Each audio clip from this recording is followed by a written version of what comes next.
Hello and welcome to my easy to understand guide to the War of the Worlds radio broadcast with a focus on industry. This video is going to be particularly relevant for you if you are studying AQA A-level media studies, as this broadcast is currently one of the set texts on that specification. Newspapers had always been a very popular way of receiving news in the home, but radio was starting to become increasingly popular for audiences. There had been several decades of conflict and tensions rising in Europe. Hitler was coming into power. There was discussions of war being imminent at some point soon. And so a lot of people turned to radio away from newspapers because they felt that radio was giving them the opportunity to hear news that was more up to date than a newspaper. They would hear what was going on around the world. So that kind of explains the growing popularity of the radio industry at the time. So this particular radio broadcast was broadcast on a radio station called the Columbia Broadcasting Company, CBC. They were an American radio station, very big, part of a commercial channel. So, the need for ratings was very high. If you're a commercial station and you're running adverts, you want to get as many people listening as possible. And that clearly influences the kind of content that you're going to run on your station. That need for high revenue and high numbers of audiences, high ratings, means that they are likely to perhaps broadcast shows that are going to be a little bit controversial because they know it will gain audiences and listeners. So this was part of the Mercury Theatre on the Air segment on CBC. So it was a good way of targeting audiences who perhaps were interested in kind of fictional radio theatre or radio drama. War of the Worlds was directed by Orson Welles. Now, Orson Welles is a really quite well-known auteur. Auteur is a kind of word we use to describe a kind of director that's got a real particular style.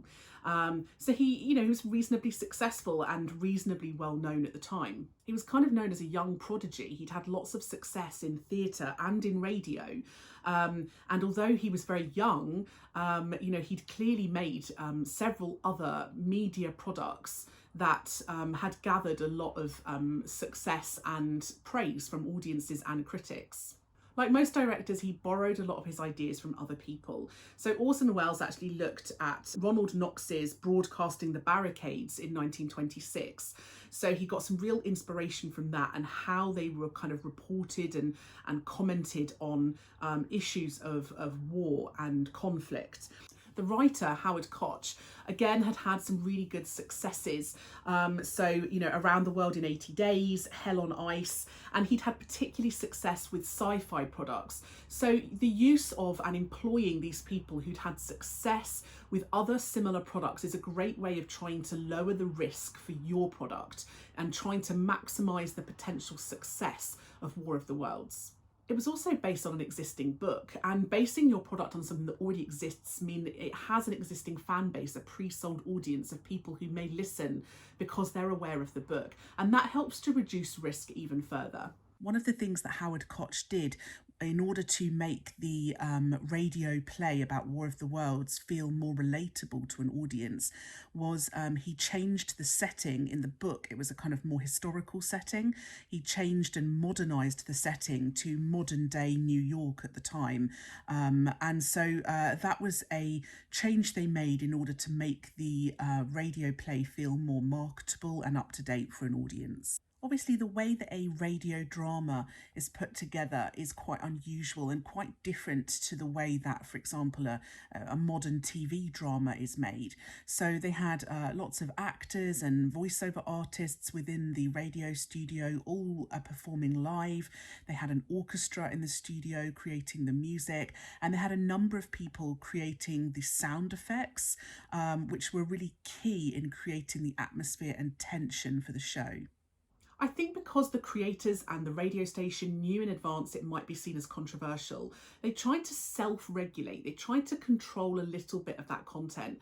So CBS, who were kind of the company behind this, they actually made the writer and director change some of the real names and the real companies referenced in the show to fictional ones because they didn't want to get sued by the real companies that had previously been mentioned in the script.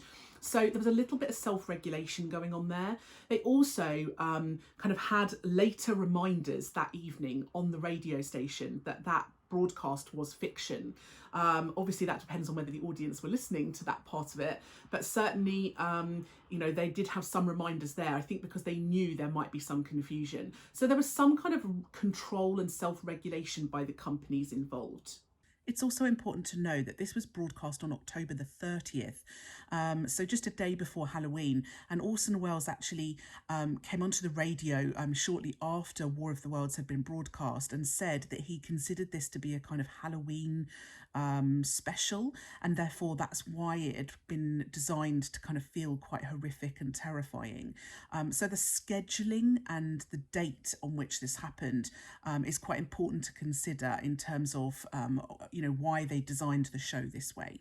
Of course, there were audience complaints. The FCC, which is the kind of American organisation that regulated radio, they got lots of complaints and they investigated. They chose not to issue any punishments to Orson Welles or CBS. What they did do as a result of this was they actually banned news reports that were kind of fictionalized news reports.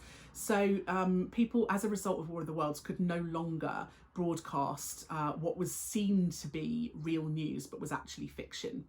So this show did actually have an impact on regulations in the future. Obviously CBS was quietly pleased about all this publicity they were getting. There's no such thing as bad publicity. They were quite enjoying all of the newspaper reports about how terrifying their radio broadcast had been. They actually played up on this quite a lot themselves, although they did kind of quietly drop the story, as did a lot of newspapers, when Hitler actually referenced the War of the Worlds broadcast in one of his speeches. And at that point, CBS decided they didn't really want to keep promoting and talking about that show just because they didn't want to be linked to Hitler in any way.